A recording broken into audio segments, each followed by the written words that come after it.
स्वागत करते हैं ईबीएस समदान के एक और लेक्चर व्यासपी का। और जो हमारे चल रहा था सेमेस्टर फर्स्ट सेमेस्टर की बात करें, पेपर फर्स्ट और पेपर फर्स्ट की तैयारी हमारी यूनिट नंबर 4 से रही थी, ठोस अवस्थाएं। ठोस आयनिक ठोसों की अगर बात करें तो आज का जो हमारा टॉपिक है वो टॉपिक है आयनिक ठोसों की विलेयता। किसकी बात करेंगे हम? आयनिक ठोसों की विलेयता की बात करेंगे, जिसके अंतर्गत हम जो बात करने वाले हैं विलायकन ऊर्जा तथा हम यहाँ बात करेंगे उसकी जल योजक ऊर्जा की बात करेंगे। किसकी बात करेंगे? यही तो हम बात करने वाले इसके अंदर विलायकन ऊर्जा, या हम किसकी बात करेंगे? जल योजन ऊर्जा।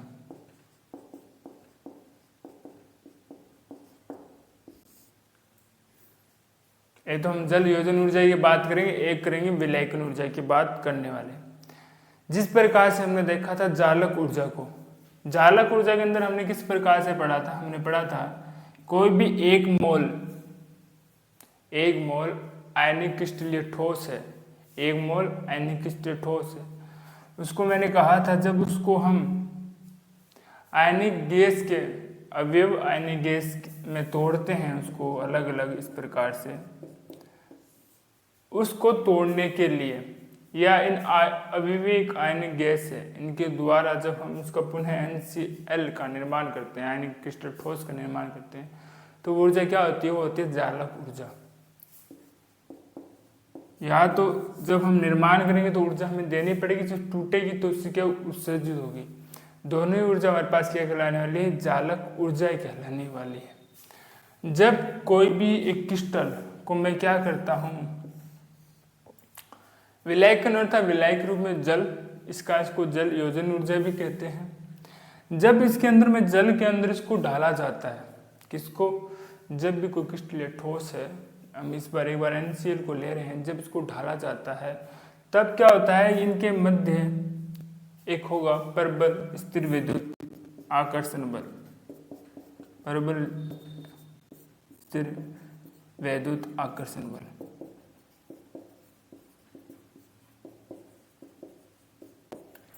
परबल विद्युत आकर्षण बल होगा इनके मध्य, और इस बंध को क्या तोड़ा जाता है?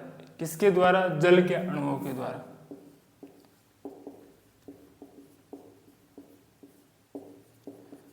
जो ये हमने क्रिस्टल डाला है ये स्थिर विद्युत आकर्षण बल के द्वारा जुड़े हुए हैं, जिसको क्या करता है? जल के जो अणु हैं उनके द्वारा उनको तोड़ा जाता है। जब इनके द्वारा जब तोड़ा जाता है तो इनसे क्या होता है कि एक ऊर्जा रिलीज होती है, ऊर्जा निकलती है। उसी ऊर्जा को हम क्या बोलते हैं? विलायकन ऊर्जा क्या बोलते हैं? जल योजन ऊर्जा कहते हैं। किस प्रकार से होते हैं? बात करते हैं। जैसे मैं Na की बात करूं, ये पॉजिटिव चार्ज है, तो आपको पता होगा जल का अणु कुछ इस प्रकार से होता है HOH, जिसमें ऑक्सीजन है वो नेगेटिव चार्ज पर होती है, जबकि हाइड्रोजन पॉजिटिव चार्ज पर होते हैं। जब इसको NCl को हमने जल के अंदर डाला है तो क्या करते हैं? जल के 6 अणु इसको घेर लेते हैं कुछ इस प्रकार से, इस प्रकार से इसको चारों ओर से घेर लेते हैं। जहां पर हम बात करें तो जल का जो ऋणात्मक भाग है वो तो होता है किसकी तरफ होता है? सोडियम की तरफ, जबकि दूसरा भाग क्या होता है इसका? पॉजिटिव चार्ज वो दूसरी तरफ होता है। ठीक है, ये हाइड्रोजन कुछ इस प्रकार से इसको ये घेरे हुए रखता है। तो कहने का मेरा तात्पर्य है, अगर कोई भी जल के अंदर एक पॉजिटिव चार्ज का अणु डाला जाता है तो उसकी चारों ओर विपरीत आवेश अर्थात ऋणात्मक आवेश होगा, वो उसकी ओर होगा, और दूसरी तरफ क्या हो जाता है? पॉजिटिव चार्ज हो जाता है।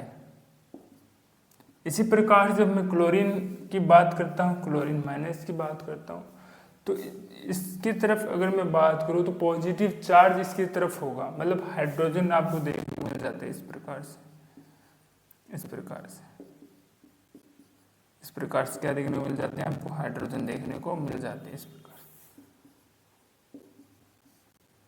इस प्रकार से। ये हाइड्रोजन इसको क्या कर रखते हैं, घेरे हुए रखते हैं। अर्थात सिमिलर इसमें होगा, अगर ऋणात्मक कोई परमाणु है जल के अंदर तो उस पर क्या होगा, विपरीत अर्थात पॉजिटिव चार्ज उसकी तरफ इस प्रकार से होगा।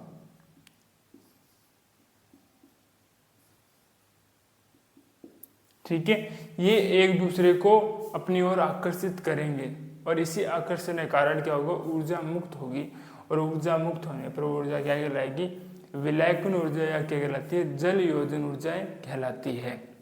अब मैं बात करता हूँ आयनिक ठोसों की विलेयता। ये किस पर निर्भर करती है, कौन से कारण है, कौन से ऐसे गुण हैं जिसके द्वारा हम पता कर सकते हैं या हम दर्शा सकते हैं कि कोई भी ठोस जल के अंदर विलय है या नहीं है। पहला इसमें जो बात आती वो आती है कि जो जल योजन ऊर्जा है या कह सकते हो विलयन ऊर्जा की जो वैल्यू है वो किससे ज्यादा होती है, जालक ऊर्जा से।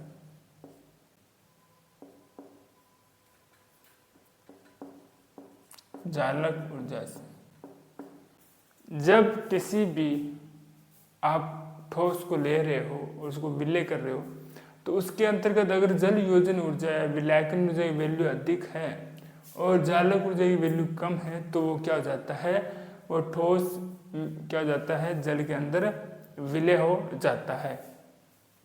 ठीक है, अब इससे क्या होता है, इसमें कुछ कारक हैं वो भी पढ़ते हैं कि इसको प्रभावित होने वाले कारक कौन कौन से हैं।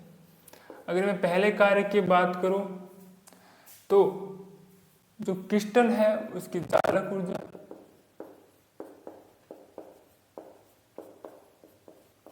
दूसरे की बात करेंगे तो विलयन ऊर्जा, तीसरे की अगर आप बात करना चाहते हो तो आयनिक आकार, चौथा जाता है आयनिक आवेश, चौथा क्या जाता है, आयनिक आवेश आ जाता है। देखिए आकार की बात करते हैं और आवेश की भी बात करते हैं।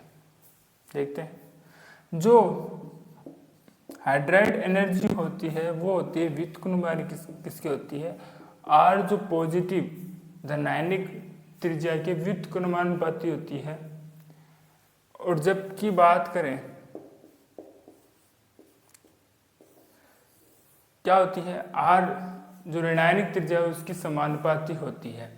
इसको किस प्रकार से समझते हैं, उदाहरण से समझते हैं, एग्जाम्पल से समझने का प्रयास करते हैं।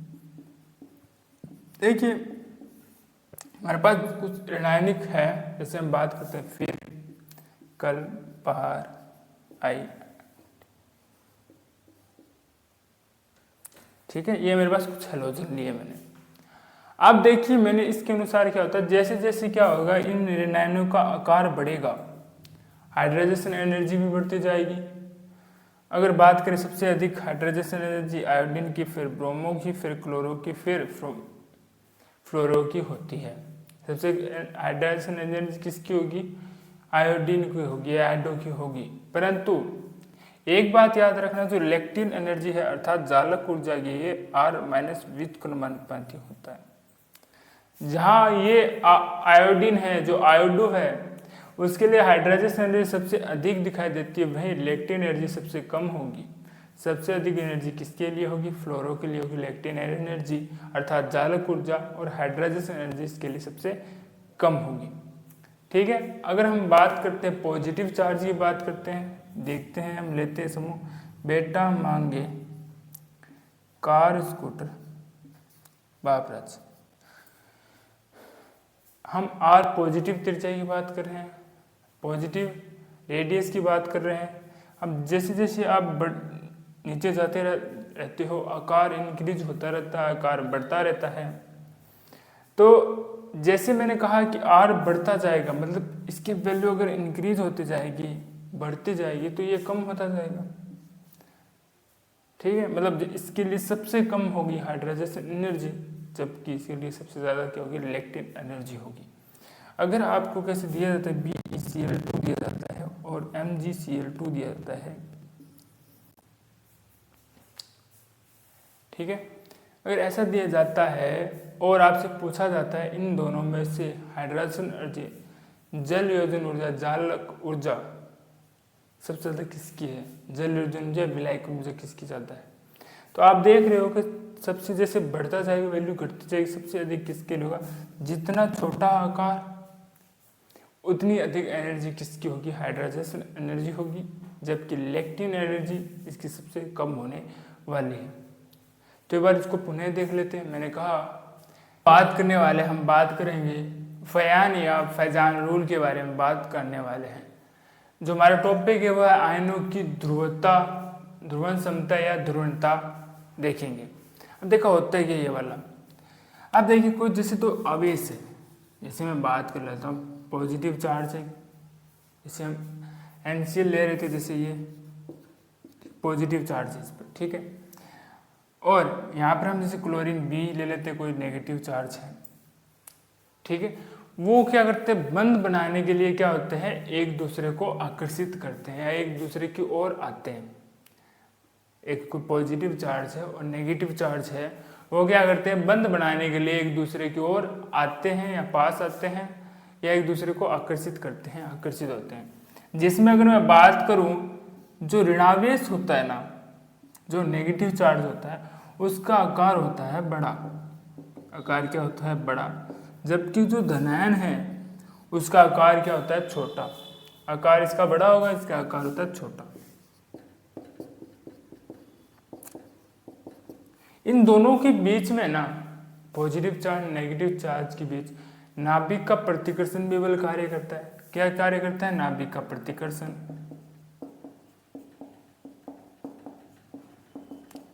परंतु इनमें लगने वाला जो इलेक्ट्रॉन के द्वारा जो आकर्षण बल है वो अधिक प्रभावी होता है। इलेक्ट्रॉन का आकर्षण अधिक प्रभावी होता है।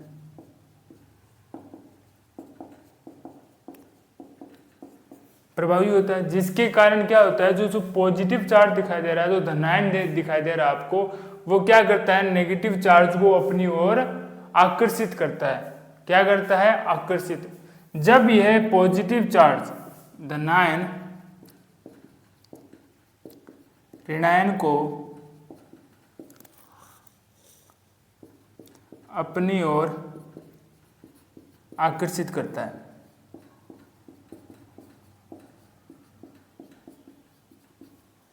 जब धनायन है ना ऋणायन को अपनी ओर आकर्षित जब करेंगे तो इनके आकार में क्या होती है, विकृति उत्पन्न हो जाती है। प्रारंभ के अंदर क्या थे, धनायन व ऋणायन गोल थे। प्रारंभ में हम देखेंगे तो पॉजिटिव चार्ज और नेगेटिव चार्ज दोनों कौन थे, गोलाकार थे, ठीक है, राउंड सर्कल के अंदर थे, गोलाकार थे, ठीक है। परंतु जब पॉजिटिव चार्ज के द्वारा नेगेटिव चार्ज को अपनी तरफ अट्रैक्ट किया गया, अपनी ओर आकर्षित किया गया, तो इसके आकार में क्या उत्पन्न होती है, विकृति उत्पन्न होती है। इनके आकार में क्या उत्पन्न होगी, विकृति। इनके आकार में क्या उत्पन्न होगी, विकृति उत्पन्न होती है, ठीक है। जिसके कारण इनका आकार गोलाकार ना रहकर इनका आकार चेंज हो जाता है इस प्रकार से। इस प्रकार आकार कैसा हो जाता है, डंबलाकार। कैसा हो जाता है, डंबलाकार।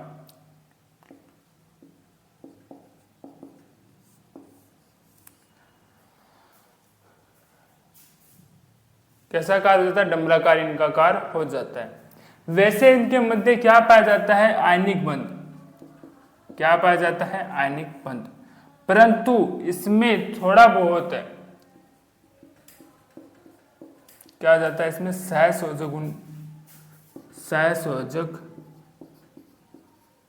गुण भी पाया जाता है, जिसके कारण सहसंयोजक गुण पाया जाता है, जिसके कारण इसमें थोड़ा बहुत क्या होगा, कम मात्रा में या आंशिक रूप से इसमें सहसंयोजक बंध भी उपस्थित होगा। क्या उपस्थित होगा, सहसंयोजक बंध भी उपस्थित होगा।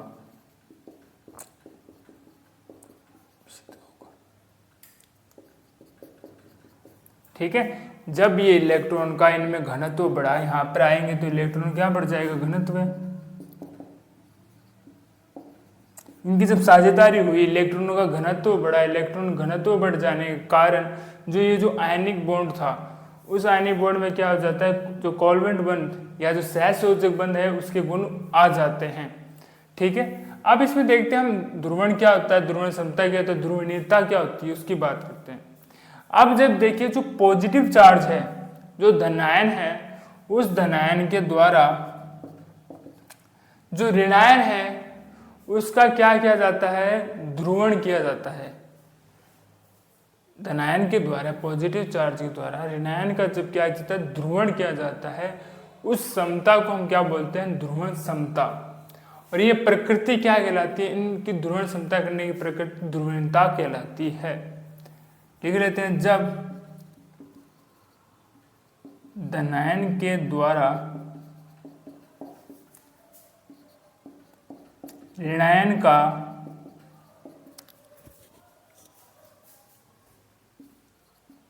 ध्रुवण किया जाता है तो इस समता को, किसकी, धनायन की समता को क्या कहते हैं हम, ध्रुवण समता। और यह प्रक्रिया क्या कहलाती है, ध्रुवणता कहलाती है। क्या कहलाती है, ध्रुवणता कहलाती है। यह प्रक्रिया क्या कहलाती है, ध्रुवणता कहलाती है। ठीक है। अब ये ना, इसको थोड़ा इस प्रकार से भी लिख सकते हैं, जब किसी आवेश के द्वारा अपने से विपरीत आवेश का क्या किया जाता है, ध्रुवण किया जाता है। अब किसी एक आवेश के द्वारा अपने से विपरीत को दूसरा जब आवेश होता है उसका जब ध्रुवण किया जाता है, उस प्रकृति को ध्रुवण समता कहते हैं उस आवेश की, और इस प्रक्रिया को क्या कहते हैं, ध्रुवणता कहते हैं। ठीक है।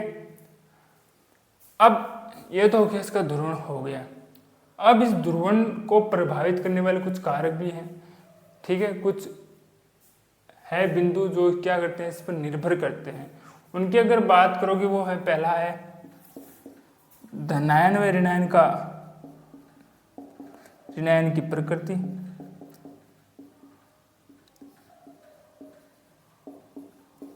दूसरा आ जाता है धनायन का छोटा आकार,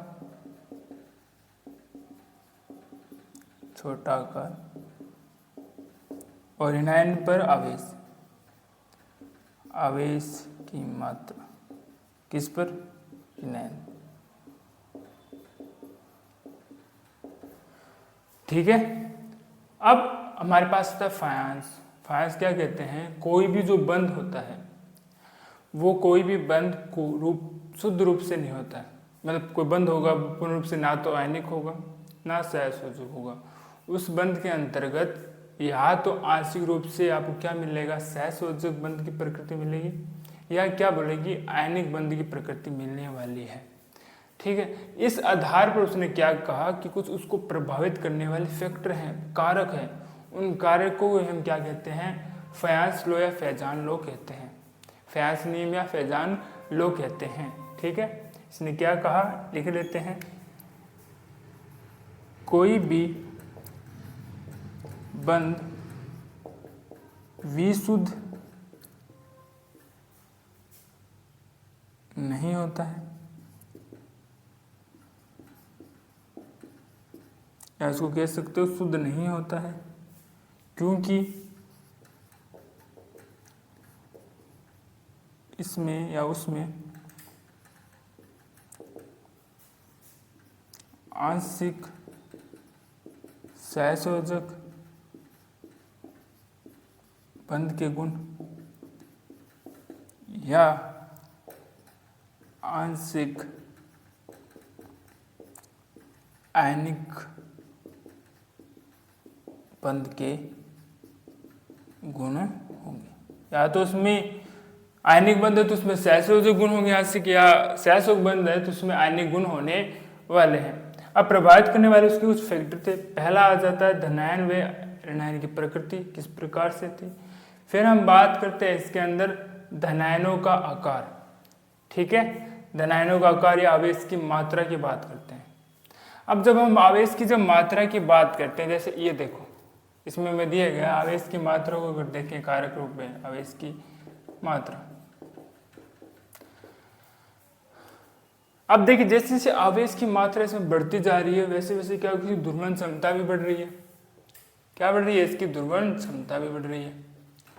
सोडियम से अधिक ध्रुवण क्षमता मैग्नीशियम की, मैग्नीशियम से ज़्यादा सबसे ज़्यादा जिसमें आवेश +3 है, सबसे ज़्यादा किसकी, क्योंकि एल्यूमिनियम की ध्रुवण क्षमता होती है। उसी प्रकार से देखते हैं हम धनायन का छोटा आकार, जितना आकार धनायन का छोटा होता जाता है उसकी ध्रुवण क्षमता उतनी ही अधिक होती जाती है।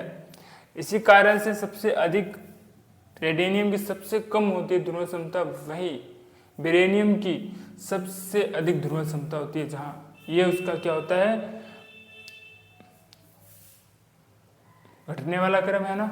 मैग्नीशियम सबसे कम होगी, मैग्नीशियम ज़्यादा, कैल्शियम की सबसे कम होने वाली है ध्रुवण क्षमताएं। इसके साथ ही हम पढ़ते हैं धनायनों का इलेक्ट्रॉनिक विन्यास। इलेक्ट्रॉन विन्यास के अंदर हम 2 पढ़ते हैं। एक के अंदर हम देखते हैं कि उसके बाह्यतम कोश में 18 इलेक्ट्रॉन हो, एक क्या हो, 8 इलेक्ट्रॉन हो। जहाँ पर 18 इलेक्ट्रॉन है उसकी तो ध्रुवण क्षमताएं अधिक होगी बाह्यतम कोश में, ठीक है। अगर 8 है तो उसकी ध्रुवण क्षमताएं कम होने वाली है। अगर किसी में 8 है तो उसकी ध्रुवण क्षमताएं क्या होगी, कम होने वाली। अब पुनः देख लेते हैं मैंने क्या कहा। जैसे कोई 2 आवेश है, पॉजिटिव और नेगेटिव चार्ज, जैसे NCl का ले रहे हैं, वो प्रारंभ में क्या होते हैं, बंध बनाने के लिए एक दूसरे की ओर आकर्षित होते हैं। उनका आकार प्रारंभ में गोलाकार होगा। जब वो आकर्षित होंगे ना, तो क्या किसके द्वारा होंगे, धनायन के द्वारा होंगे। नाभिक के मध्य प्रतिकर्षण लग रहा होगा, पर जो इलेक्ट्रॉनों के द्वारा जो आकर्षण बल लग रहा होगा वो अधिक प्रभावी होगा। जब धनायन छोटे आकार के कार्य ऋणावेश जो बड़ा आकार है उसको अपनी ओर आकर्षित करते हैं, तो उनकी जो आवेश है, इलेक्ट्रॉन है, उसकी जो परास संबंधी है उसमें क्या आता है, विकृति उत्पन्न होती है। उस विकृति कारण से आकार में चेंज आ जाता है। जब वो पास आ जाएंगे, बंध बना लेंगे, आयनिक बंध, इलेक्ट्रॉन घनत्व के कारण क्या हो जाता है कि बंध बना ले उनने, और जो आयनिक बंध बनेगा उस आयनिक बंध में आपको सहसंयोजक कोवलेंट जो प्रॉपर्टीज है वो दिखने पड़ेगा, बॉन्ड देखने को मिल जाता है, सहसंयोजक बंध देखने को मिल जाता है। अब जब हम बात करते हैं ध्रुवण क्षमता की, ध्रुवण क्षमता क्या होता है, जब धनायन के द्वारा ऋणायन को क्या किया जाता है, उसको ध्रुवण किया जाता है। पहली बार ये नगण्य होता है, ठीक है, ध्रुवण किया जाता है। इस क्षमता को ध्रुवण क्षमता, ये जो प्रक्रिया होती है उसको ध्रुवणता कहते हैं। या इसको दूसरे शब्द में और किसी आवेश के द्वारा अपने से विपरीत आवेश का ध्रुवण किया जाता है, उसको ध्रुवण क्षमता, इस प्रक्रिया को ध्रुवणता कहते हैं। अब क्या करता है, फ्यांस आता है। फ्यांस ये कहता है किसी भी बंध में कोई भी बंध शुद्ध नहीं होता, सारे विशुद्ध बंध होते हैं। उसके अंदर या तो सहसंयोजक आंशिक रूप से पाया जाएगा बंध की प्रकृति, या आयनिक बंध की प्रकृति पाए जाने वाली है। इसी कारण से उसने 4 फैक्टर, 4 कारक बताए। उसने कहा ऋणायनिक, ऋणायन का प्रकार, धनायन का छोटा आकार, ऋणायन का उपस्थित आवेश, धनायनों का इलेक्ट्रॉनिक विन्यास, ये सभी कारक मिलकर फ्यांस रूल का निर्माण करते हैं, जिनको हमने इस प्रकार से क्रम रूप से पढ़ा है। तो आशा करते हैं आज का लेक्चर आपको कुछ समझ में आया होगा, और फिर भी कुछ समझ में नहीं आया तो उसको कमेंट्स उसमें लिख दीजिएगा। आने वाली क्लास के अंदर उसका जरूर सॉल्यूशन दिया जाएगा। लगातार पढ़ते रहिए और रिवीजन करते रहिए। और इसके साथ ही हमारा जो ये पार्ट 1 है जो आयनिक ठोस से रिलेट था, इस यूनिट का पार्ट 1 वो समाप्त हो जाता है। नेक्स्ट लेक्चर के अंदर हम अपना जो सेकंड पार्ट है इस यूनिट का, जो हमारे गैसों से रिलेट था, उसको स्टार्ट करने वाले हैं। तो मिलते हैं आपको एक और लेक्चर में, तब तक के लिए धन्यवाद।